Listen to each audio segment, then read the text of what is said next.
While the majority of A350 operators around the world have 9 abreast seating in economy class, there are but a few airlines in the world operating the type with a 10 abreast seat configuration. Philippine Airlines is one of them. Simple Flying writer Daniel S. Osipov recently shared his experience flying in one of these seats on the airline's longest route from New York to Manila. Let's take a look at what he has to say. It's no secret that much of our content comes from articles published to simpleflying.com, and today's video is no exception. With this in mind, Daniel only took photos of his experience, and so that's mostly what we're limited to for this YouTube video.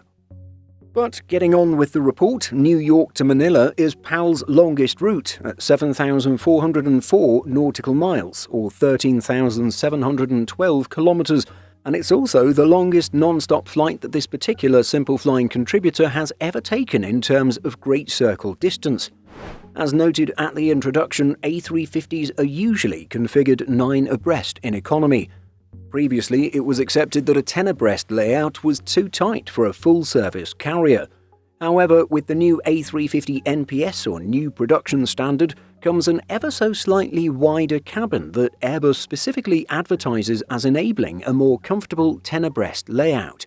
And so, PAL is the first full-service network airline to implement it. Airbus advertises that an NPS A350 can be configured 10 abreast with 17-inch wide seats, or 43.18 centimeters, or about the same as a 10 abreast 777.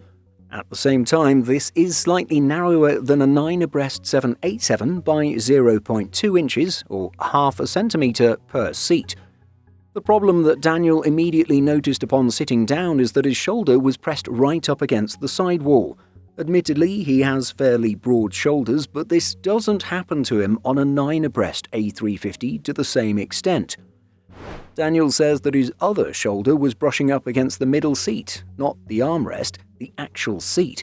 With the middle seat unoccupied, this wasn't an issue.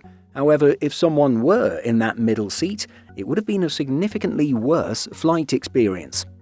The seat is noticeably more cramped than a 9 abreast 787 or even a 10 abreast 777 because the armrests, as shown in the photo you see here, are incredibly small.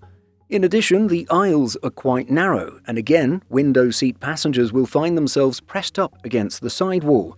So, while yes, the seat itself is about the same width as you'll find on newer Boeing widebodies, you will have significantly less shoulder space.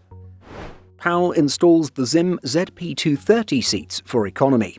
The seat reclines 6 inches and the bottom part slides forward to preserve personal space.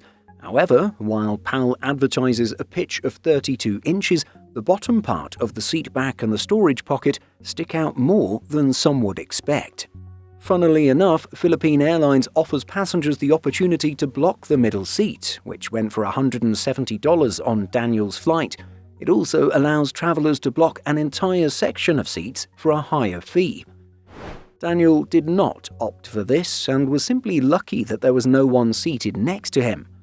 So, is PAL's A350-1000 economy class worth considering?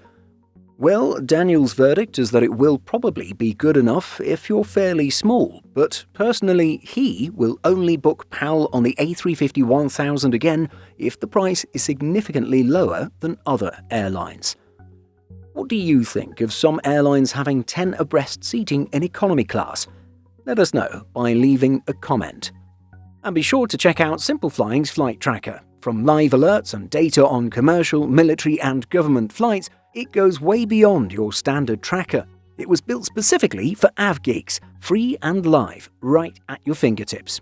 In addition to our daily YouTube videos, Simple Flying publishes over 150 articles every week. If you're looking for the latest aviation news and insights, visit simpleflying.com.